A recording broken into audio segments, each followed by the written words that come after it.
Aquellos que gustan tomar nota, les menciono el propósito de este sermón. Y quiero invitarles también, mis hermanos, a que puedan ir tomando nota de los sermones, ojalá en papelito para que no se distraigan en el celular. Aquellos que lo hacen en el celular, ningún problema, pero no se distraigan con los WhatsApp. El propósito, contemplar la grandeza de Jesucristo. Y para esto vamos a observar 3 puntos o 3 escenas de nuestro sermón. Lo primero que vamos a ver es la eternidad de Cristo, en los primeros versículos leídos, del 1 al 5. Segundo punto, la luz de Cristo, versículos 6 al 8. Y nuestro tercer punto, la presencia de Cristo, versículos 9 al 18. Como es nuestro primer sermón de esta serie titulada Dios encarnado, una serie específicamente en el Evangelio de Juan, quisiera hablarles un poquito de este libro. El Evangelio de Juan es uno de ¿cuántos evangelios que aparecen en las Escrituras? ¿Cuántos son? 4. Es uno de los 4 evangelios canónicos que tenemos en nuestra Biblia. Pero este se destaca por su estilo poético, por su enfoque a la naturaleza divina, pero también a su naturaleza humana. Me gustaría entonces presentarles algunos puntos claves de este Evangelio. ¿Cuál es el propósito que tiene Juan? Lo curioso es que lo dice en el mismo libro, ¿cierto? Que los lectores crean que Jesús es el Cristo, el Hijo de Dios, y que tengamos vida en su nombre. ¿Cuál es la estructura que ocupa Juan? Bueno, este Evangelio, una de las estructuras que tiene es que lo podemos dividir en 2. La primera se centra en el ministerio público de nuestro Señor, desde el capítulo 1 hasta el capítulo 12, y la segunda parte de esta estructura es su pasión, la pasión de nuestro Señor, lo que conocemos como el arresto, la muerte y la resurrección, que está desde el capítulo 13 hasta el capítulo 21. El estilo que tiene Juan es que se caracteriza por su lenguaje simbólico. Hay harto simbolismo, hay hartas imágenes tomadas del Antiguo Testamento y hartas también referencias culturales y naturales de la época. Por lo tanto, cuando nosotros vamos al Evangelio de Juan, tenemos que empezar a entender por qué menciona lo que menciona, por qué menciona las fiestas que menciona, por qué menciona las palabras que dice, porque todas estas apuntan al cumplimiento en Jesucristo.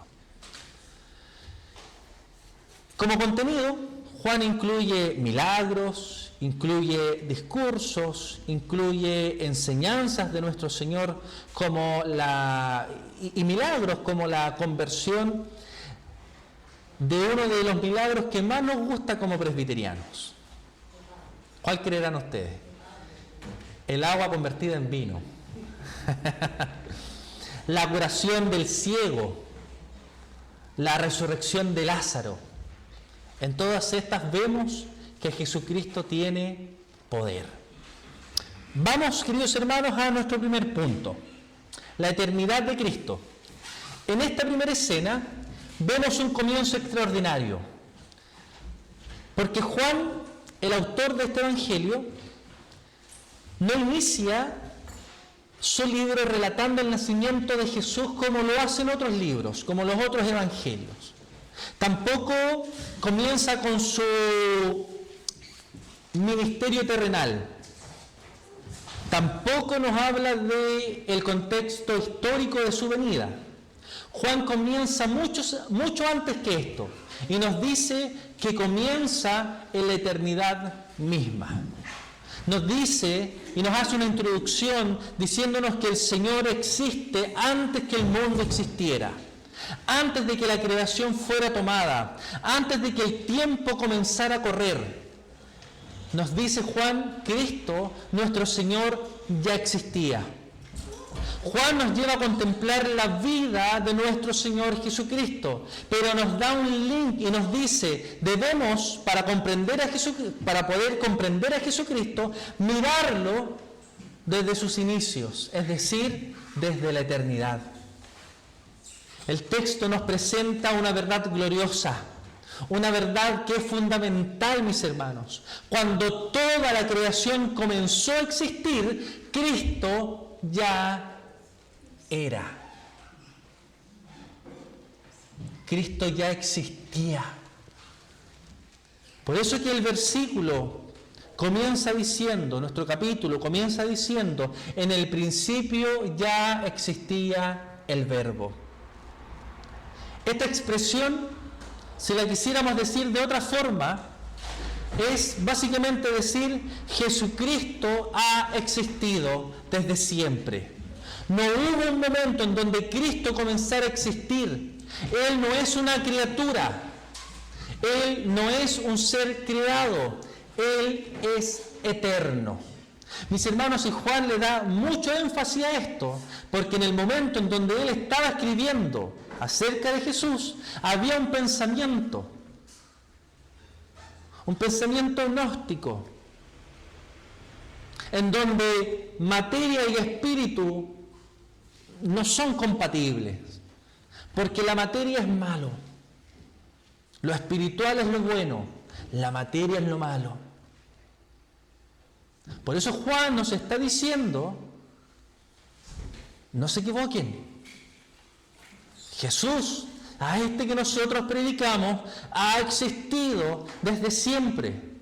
Este que fue desde siempre, ahora vive en medio nuestro. El Evangelio comienza con estas palabras, en el principio. Y esto no es casualidad, porque de manera providencial e intencional, esto nos apunta a otro libro. ¿Se acuerda cuál? En el principio, ¿a qué le suena? A Génesis.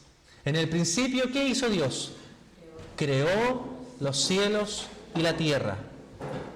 Juan utiliza deliberadamente este mismo lenguaje porque está siguiendo el modelo del relato de la creación. Juan quiere que entendamos entonces que el mismo Dios que creó el mundo en Génesis es el mismo que se revela en la persona de Jesucristo. Por eso el texto dice, en el principio ya existía el Verbo, y el Verbo estaba con Dios, y el Verbo era Dios. Todas las cosas fueron hechas por medio de Él, y sin Él, nada de lo que ha sido hecho fue hecho. Cuando el judío entonces va a Génesis y dice, en el principio creó Dios los cielos y la tierra, Juan toma eso y dice, este Dios que tú dices que en el principio creó los cielos y la tierra, una expresión que apunta a todo lo creado, está señalando a Jesucristo. Está haciendo un link con el Antiguo Testamento. Esto entonces significa que Cristo no es parte de la creación, sino que Cristo es el creador de todo.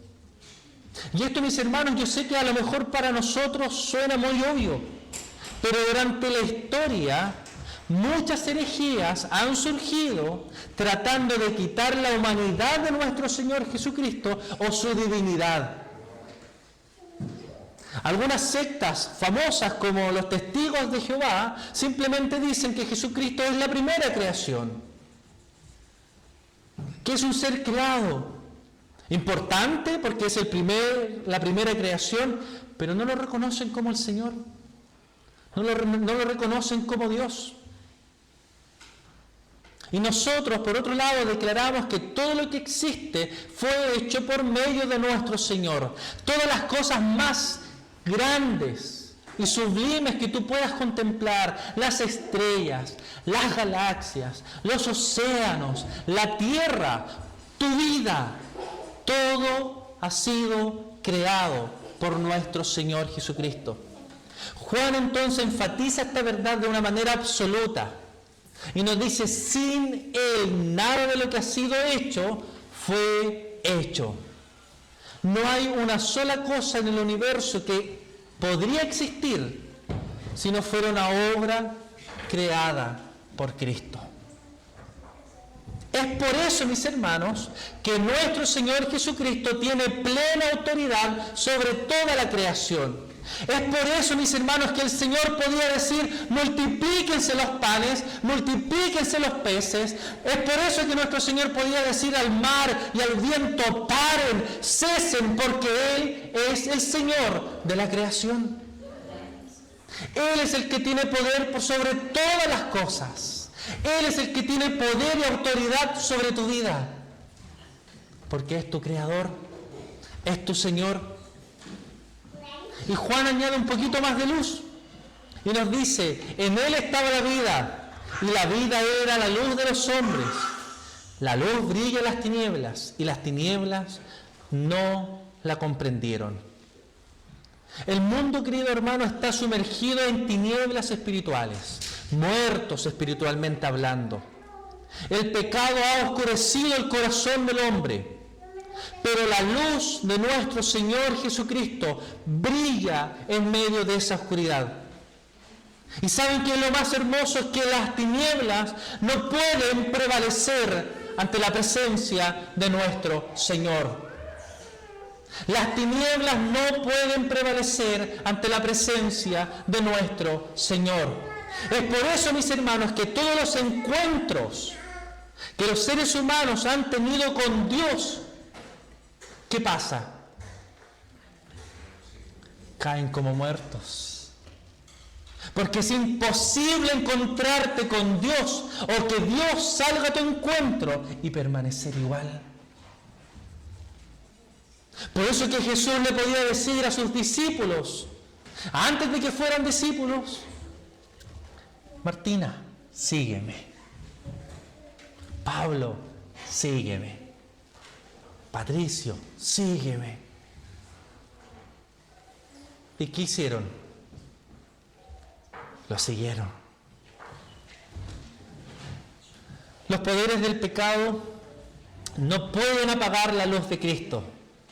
La incredulidad del mundo no puede apagar la luz de nuestro Señor Jesucristo. Ni siquiera la muerte, mis hermanos, pudo apagar la luz de nuestro Señor Jesucristo. La luz de nuestro Señor Jesucristo sigue brillando porque Él es la luz.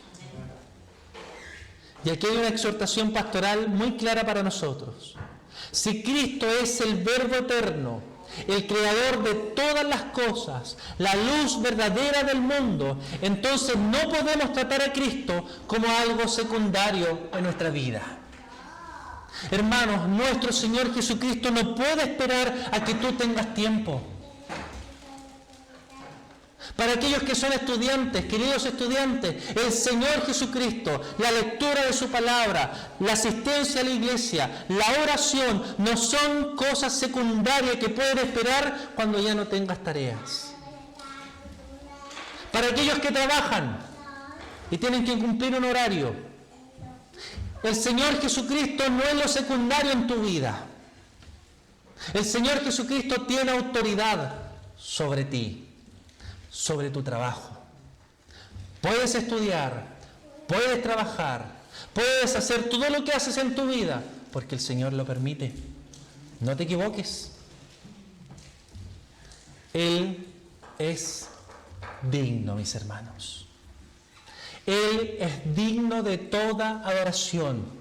Él es digno de toda nuestra confianza. Él es digno, mis hermanos, de toda nuestra obediencia. Nuestro Señor Jesucristo es digno, mis hermanos. Es digno que nos entreguemos con confianza.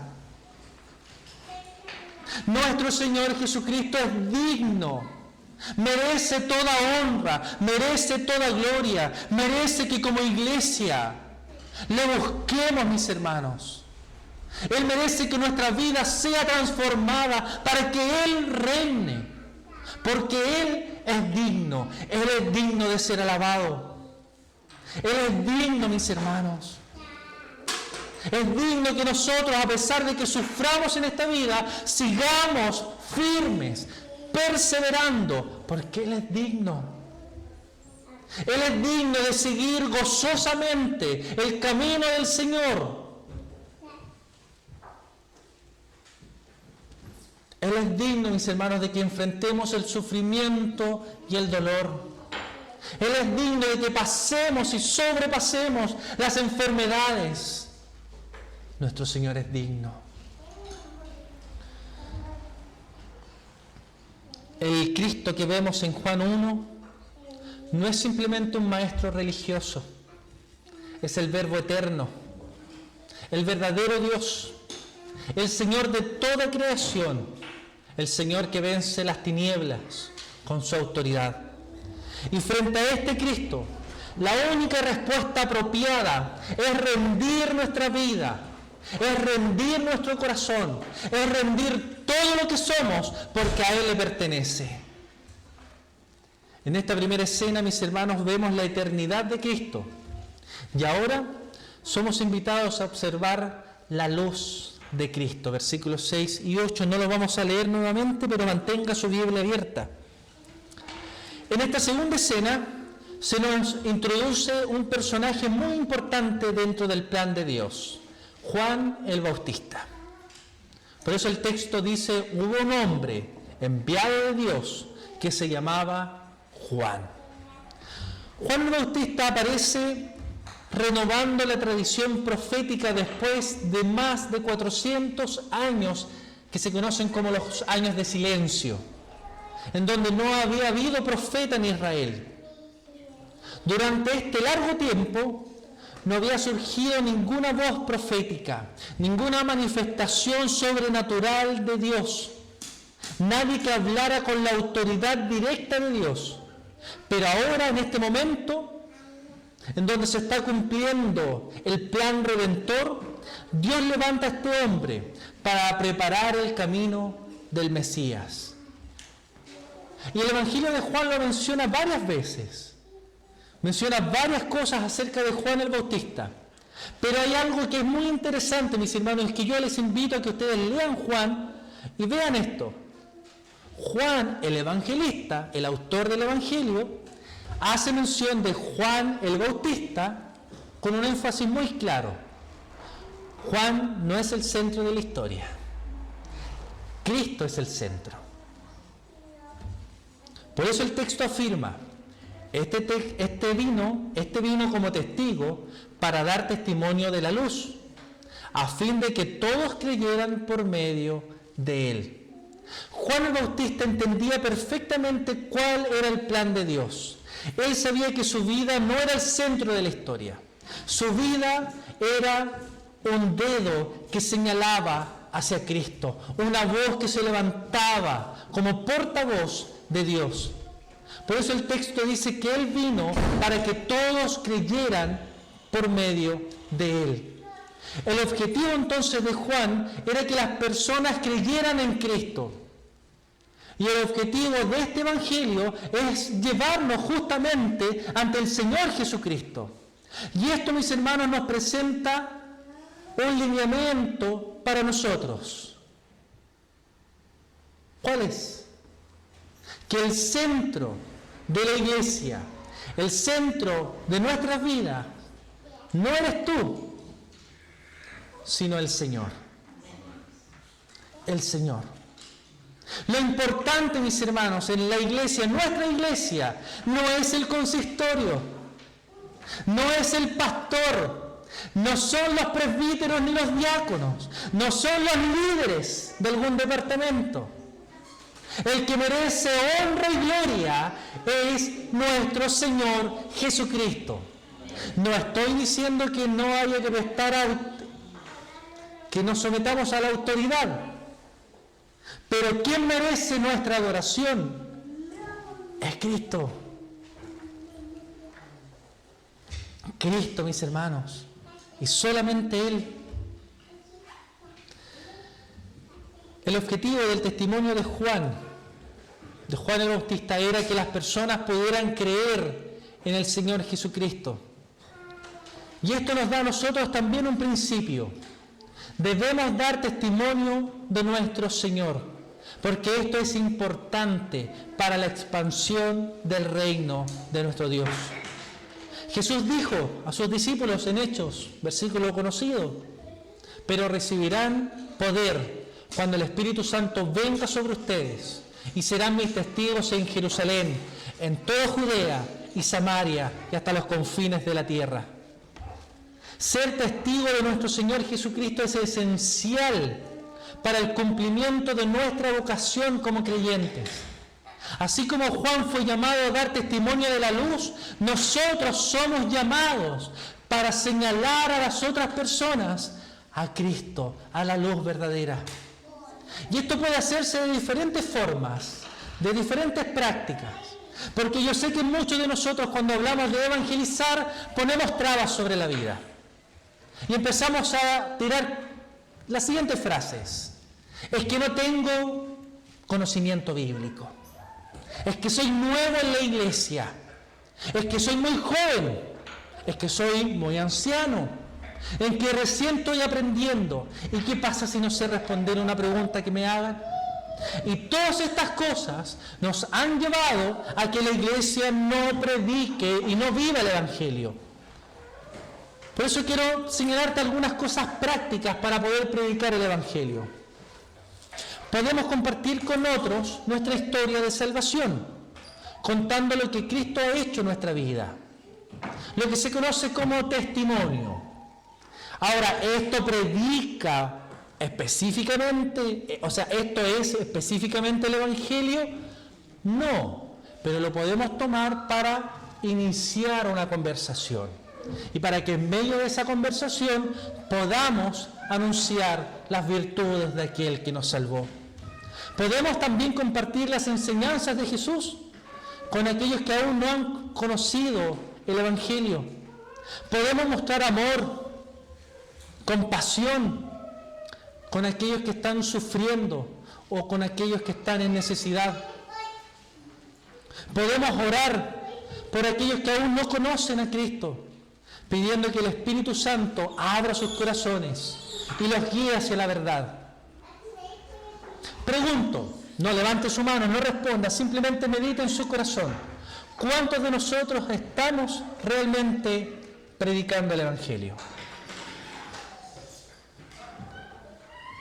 Aquellos que no lo están haciendo, ¿están orando para que el Señor les dé oportunidades? ¿Están haciendo algo para resolver el por qué no lo están haciendo? Porque es fácil quedarnos en que no tengo conocimiento bíblico, pero ¿lo estás resolviendo? Es fácil quedarnos con que me da vergüenza hacerlo. ¿Estás tratando de practicar?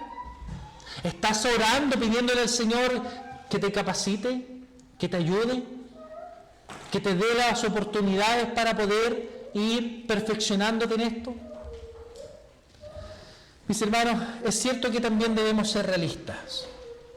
Dar testimonio de nuestro Señor Jesucristo no siempre es fácil. A veces puede tener oposición, a veces puede tener rechazo, a veces puede ser incomprendido. Es por eso que tenemos un llamado a ser valientes, a ser hombres y mujeres valientes, a que nosotros entonces podamos enseñar a nuestros hijos a ser hijos, niños, adolescentes y jóvenes que sean valientes, que no teman ser rechazados por causa del Evangelio. Pero si ellos están viendo a sus padres teniendo vergüenza por predicar el Evangelio, ¿qué vamos a pedirle a la siguiente generación? El Señor nos llama a permanecer firmes, a ser valientes. Segunda de Timoteo 1:7 dice: porque Dios no nos ha dado un espíritu de cobardía, sino de poder, de amor y de dominio propio. Por eso hoy, mis hermanos, somos llamados a vivir con valentía espiritual. Así como Juan el Bautista vivió para apuntar a Cristo como el Señor, nosotros también somos llamados a predicar y vivir el Evangelio.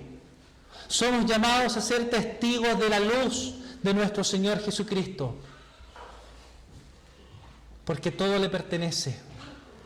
La misión de la iglesia sigue siendo la misma: dar testimonio de la luz verdadera, dar testimonio de nuestro Señor Jesucristo. Por último, mis hermanos, somos invitados en este pasaje a observar la presencia de Cristo. En nuestra tercera escena, Juan nos habla sobre la presencia de nuestro Señor y nos dice: existía la luz verdadera que al venir al mundo alumbra a todo hombre. En la Biblia, la luz siempre representa la verdad, siempre representa vida y la pureza de Dios. Y esto es en contraste del pecado, que es descrito como tinieblas, oscuridad, locura, desnudez. Esta imagen entonces es muy apropiada para describir la condición del mundo. En medio de la oscuridad, Juan nos anuncia una noticia que es gloriosa. La luz verdadera vino al mundo. Cristo, mis hermanos, no es una luz entre muchas otras luces, como muchos dicen. Pero es que Dios entonces es tu Dios, es el Dios cristiano, pero tenemos un sinfín de otros dioses. Cristo es uno de los caminos para llegar a Dios. Y ojo, mis hermanos, dentro de algunas iglesias supuestamente cristianas también se tiene este discurso. No es necesario que tú sirvas simplemente a Jesucristo. Es uno de los caminos para llegar a Dios. Falso. No es simplemente un maestro espiritual más. No es simplemente una filosofía religiosa entre muchas otras filosofías. Cristo, mis hermanos, es la luz verdadera. Cristo es el único camino. Cristo es la resurrección y la vida. Cristo es nuestro Señor. Esto significa que solo en Él encontrarás la verdadera revelación de Dios. Solo en Él encontrarás el verdadero descanso. Solo en Él encontrarás la paz que tu corazón necesita. Solo en Jesucristo encontrarás la salvación. Solo en Cristo entendemos quién es Dios. Solo cuando entendemos quién es Jesucristo, podemos entender quiénes somos nosotros y cuál es el camino hacia la salvación. Aquí aparece una de las tragedias más profundas de la historia, mis hermanos. Porque Juan nos dice: en el mundo estaba esta luz. Y el mundo fue hecho por esta luz, por Cristo. Pero el mundo no lo conoció. Y yo quiero que ustedes puedan introducirse en esta historia.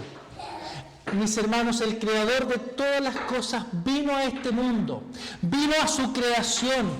El autor de vida caminó entre los seres humanos, pero el mundo no lo reconoció. Y no solo no lo reconoció, mis hermanos, el mundo lo detestó, el mundo lo odió. Hasta tal punto, mis hermanos, que lo desfiguró y lo mató.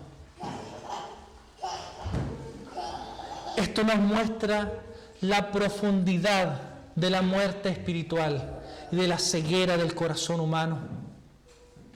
El problema del hombre no es simplemente falta de información acerca de Dios. El problema que tenemos como humanidad es la dureza de nuestro corazón. Por eso Juan va un poco más lejos y añade algo que es impactante. A lo suyo vino y los suyos no le recibieron. Cristo vino a su pueblo. Ese pueblo había recibido la ley, había recibido las promesas, se habían levantado los profetas, se había originado la Escritura. Durante siglos las profecías habían anunciado la venida del Mesías. Sin embargo, cuando el Mesías vino y apareció, no lo recibieron. Mis hermanos, y esto nos enseña algo sumamente delicado. La cercanía a las cosas de Dios no garantizan un corazón transformado. Una persona puede escuchar la palabra durante años, puede conocer doctrina, puede participar de la vida de la iglesia y aún así resistirse al Evangelio. Mis hermanos, nosotros, en nuestra propia historia, ni siquiera tenemos que mirar a otras iglesias. Hemos tenido a pastores y a líderes religiosos que se han parado en este púlpito, que han anunciado el nombre de Dios y aún así no se han rendido a la palabra de nuestro Señor. Pararse en este púlpito, ser un líder religioso, no significa que estás cerca de Dios. Conocer de teología, hacer diplomados, estar en el seminario, no significa que estás cerca de Dios. Llevar años en la iglesia, haber pasado por todos los ministerios y por todos los cargos de la iglesia, no significa que conoces a Dios. El pueblo de Israel era el pueblo del Señor, donde se levantaron los profetas, donde el Señor se comunicaba con ellos. Supuestamente había cercanía, pero cuando Cristo aparece a la escena, no lo reconocen. Y esto pasa en el día de hoy.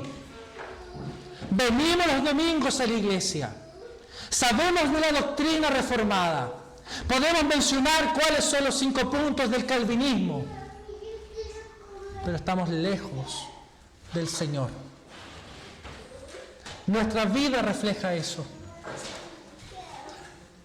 Nuestro interés refleja que no estamos cerca de nuestro Dios.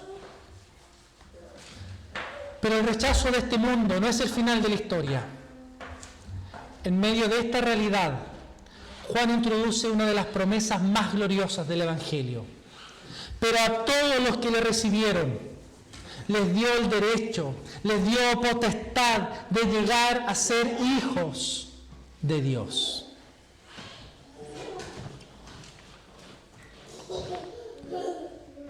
Aquí comenzamos con el corazón del Evangelio.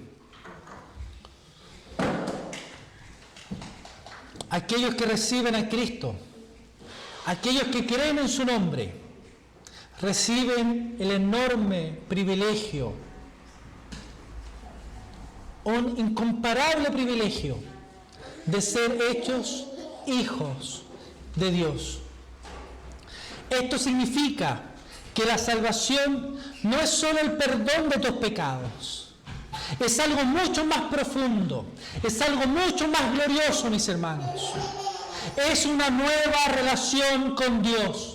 El pecador que cree que Cristo es su Señor y su Salvador deja de ser enemigo de Dios y pasa ahora a ser hijo de Dios, teniendo una relación con el ser más extraordinario, más sublime, más amoroso, más poderoso que existe. Dios, mis hermanos, se convierte en tu Padre. El pueblo de Dios, la iglesia, la comunidad, los otros creyentes se transforman en tu familia de la fe. La herencia eterna de nuestro Señor Jesucristo se convierte en tu esperanza y en tu certeza. Podemos estar seguros, mis hermanos, que si hemos confesado que Jesús es Señor y Salvador, tenemos vida eterna. Podemos estar seguros, si hemos confesado que Cristo es Señor y Salvador, que tenemos una promesa que se cumplirá, que nuestro Señor Jesucristo vendrá por su pueblo. Tío Pablo, ¿por qué gritas? Felipe. Tío Felipe, ¿por qué gritas? Ya, voy a hablar más despacio, ¿ya? ¿Por qué gritas? Voy a hablar más despacio. Voy a hablar más despacio ahora. Hicimos un trato con el Derek. Dios, mis hermanos, se convierte en nuestro Padre y nosotros en sus hijos. Y Juan añade algo que es sumamente importante en el versículo 13. Dice que estos hijos de Dios no nacieron de sangre ni de voluntad de la carne, ni de la voluntad del hombre, sino de Dios.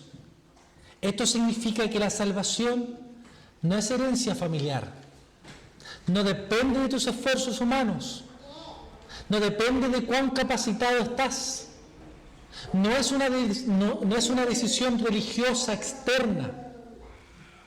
El nuevo nacimiento es una obra sobrenatural de Dios. La pregunta es entonces, ¿cómo estamos respondiendo a esa luz? ¿Cómo estamos respondiendo a este llamado? Frente a Cristo hay dos respuestas. O lo recibes o lo rechazas. No hay término medio. O eres hijo de Dios o no eres hijo de Dios. Por eso, mis hermanos, el llamado del Evangelio es claro y es urgente. Venir a la luz, arrepentirse del pecado y confiar en nuestro Señor Jesucristo, porque aún hay perdón de nuestros pecados. Ser hijo de Dios, mis hermanos, es simplemente gracia. Es simplemente gracia. Por eso nos rendimos con un corazón agradecido ante su presencia. Que el Señor te bendiga. Oremos ante el Señor.